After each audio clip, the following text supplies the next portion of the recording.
So I've been hooked on incense since before I was a teenager.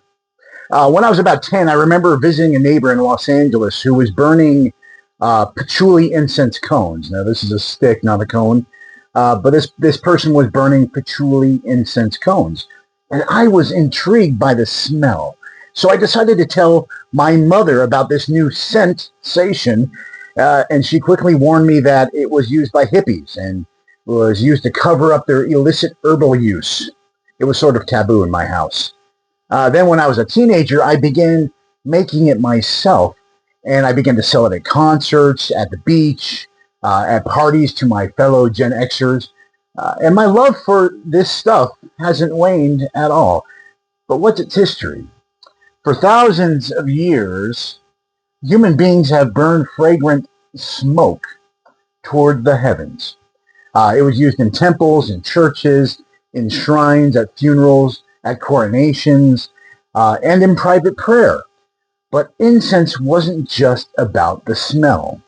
For much of history, incense represented something deeper: purification, wealth, medicine, prayer, and a connection between the earth and the divine.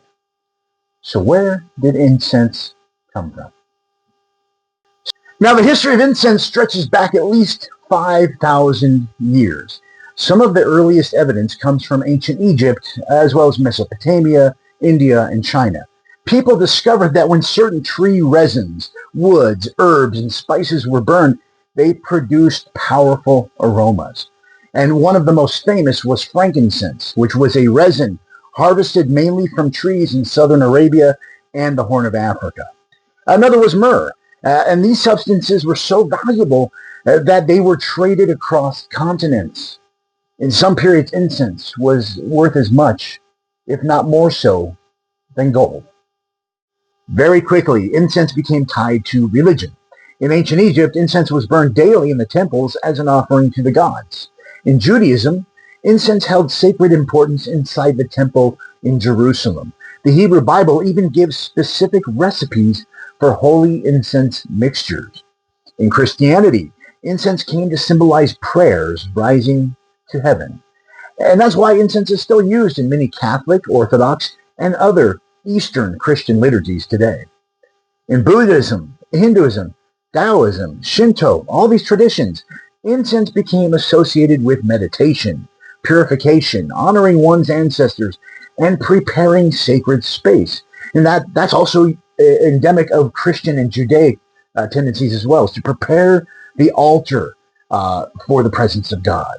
Across cultures, the smoke itself often symbolized that bridge between the human and the spiritual worlds. Incense also shaped economics and empires. Ancient trade networks known as incense routes carried frankincense and myrrh from Arabia into the Mediterranean world. Caravans crossed the deserts carrying incense to places like Rome and Greece and Egypt and Jerusalem. Entire kingdoms grew wealthy controlling this trade. In fact, some historians compare incense in the ancient world to oil in the modern world. That's how valuable it was. Meanwhile, in Asia, incense culture became highly refined. In China and Japan especially, incense evolved into an art form. Japanese incense ceremonies known as koto, the way of fragrance, treated incense scent almost like music or poetry. People didn't just smell incense, they contemplated it. Different woods, especially agarwood and sandalwood, became prized for the complexity and their rarity. So why has incense survived for thousands of years? Partly because scent is deeply connected to memory and emotion, but also because incense changes the atmosphere. Okay, little joke, sorry. It slows people down. It marks sacred time. It creates ritual. It covers spaces. It obscures the ordinariness of the world. Even today, whether in a cathedral or a yoga studio, a temple, or someone's living room, incense still carries the feeling that something important is happening.